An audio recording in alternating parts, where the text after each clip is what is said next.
You've got a double top up there at 35. I say top, meaning a flat structure. You go back to 35 a third time, you're going to have a triple top breakout. Silver does not top with double tops, much less triple tops. When you get back to 35, that's when I think silver is going to get electric. So that was a statement as well. Well, gold knows this. And that's why gold's done what it's done, especially for the last year or so, since March of 2024, when it came up through 2000 for the fourth time. And now we have a sharp pullback in gold. But a lot of analysts on the internet have been saying, gold's got to collapse. It's overdone. This looks like 1980. This looks like 2011, et cetera, et cetera.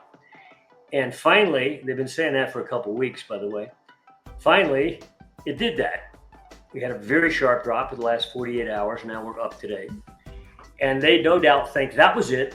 We were right. And we argue, no, you're not right. It is highly unlikely a top. That's just another teeth-shattering drop. And unlike most of you go back there to 2024, 2020, yeah. Go back to 2024, yeah, right there. That's when gold came up through that 2000 price level again in early 2024. And we said, okay, the sleepy zone that gold had been in since 2020, namely in a basically horizontal zone, is over. We're going up, and it surged. But look at the layered, time-consuming congestion zones and corrections that occurred over the last year. This one, the last one we had, a couple weeks ago, a month or so ago, was a very quick one, a huge red bar to the downside. Then we're jolted back up, and now another jolt to the downside. But they tend to be quicker and over with quickly. And we don't think this was the top. There's a couple reasons for that. And we think that right now we're on the cusp, partly because of the gold pullback, but silver has pushed back up relative to gold in the last couple days. If you'll notice, and this has got to be very confusing to silver folks, gold collapses in a 24, 48 hour period, and yet silver goes up each of those days. What the heck is going on? And I think what's going on is silver right now has been priced. You're going back there to May of last year, so almost a full year of, you could draw a line sideways on silver. And we've been either side of that $33 high that occurred in May of last year. So we're coming up to May of this year, so it's been 12 months. And they've been selling it, and we've had a third sell-off. And this third one really looked real to most people. You went down and blew out the prior low that had occurred late last year. So you actually broke the what you might call an uptrend for the price folks. Look what happened after that, an immediate thunderbolt back up, not just a day or two, but persisting now into 3 weeks. And now we're back pressing up, trying to get to 34, for example. And we think even touching 34 is a big tell. You ever touch 35 again, and if you're a point and figure guy, X's and O's, right. $1 and $3 down, and you've got a double top up there at 35. I say top, meaning a flat structure. You go back to 35 a third time, you're going to have a triple top breakout. Silver does not top with double tops, much less triple tops. When you get back to 35, that's when I think silver is going to get electric, where you're going to suddenly get, on a macro basis, what we just saw the last 2 days, namely gold down, silver exploding. Now, I don't think gold's going to keep going down, by the way, but I think that what we just saw there was a shift in that spread to where silver's now back up to 1% of the price of gold, which in itself is historically very low. It's a bargain on a relative basis. And I think that's about to shift. I also think the gold miners are about to shift to outperform versus gold. And it won't take much there. Now, you don't, historically, if you go back and look at just the spreads, silver versus gold, gold miners versus gold, whenever they break out on a relative performance basis versus gold, that never means gold's going down and they're going up, or gold's going down and they're going down less. What it means is you're actually going to enter an accelerated phase in the price action of the markets. And I think that's what we're looking at right here. Yeah, there is a spread relationship when you divide the price of GDX into gold, where we are pressing this month at trying to achieve a breakout over about a 1 year downtrend on that spread. And I think we're going to get it. Now, you're looking there at what is that? That's you can see basically there's a structure overhead that you're trying to break. In other words, if that were a price chart, you'd say, this looks like a bottoming situation. Yeah, go back to 2022. In fact, if you bought GDX, that low in the middle of the chart there, there's 3 successive lows. The first, that one. Really, GDX is higher than it was then relative to gold. So since 2022, even though it doesn't feel like it, but since 2022 in the September period, if you'd have bought GDX, you're doing better than if you bought gold. You tell people that and they won't believe you, but it is on a spread basis. It's actually gone up more.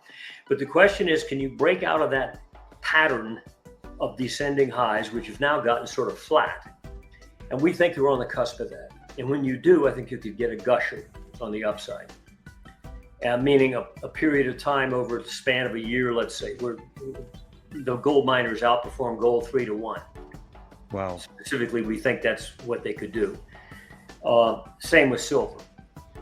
Yeah. So if gold goes up to, I keep throwing this number out. People sort of, but that's a target. No, it's not a target. But in the last 2 bull markets in the last 50 years, gold had 8-fold moves. Bear low to bull high, 8 times. Okay. 76 to 1980, 2001 to 2019, 2019. No, 2011, excuse me. So, different duration, but it was still an 8-fold bull move. Well, our bear low was 1,050. So if gold went to $8,000, people say, that's crazy. No, it's not. It's done it before twice, 8-fold moves. And we have an environment now, monetarily, asset class movements and so forth going on that's far greater than what went on in those times. So gold to go to 8,000 would merely be ho-hum. If gold went to 8,000 and silver went to, let's say, 2% of the price of gold, which, by the way, silver's been 2% the price of gold in 21 of the last 50 years. So it's almost routine. Well, if silver were 2% the price of gold and gold were 8,000, silver would be $160. And in bull trends, silver relative to gold often goes to 3+%.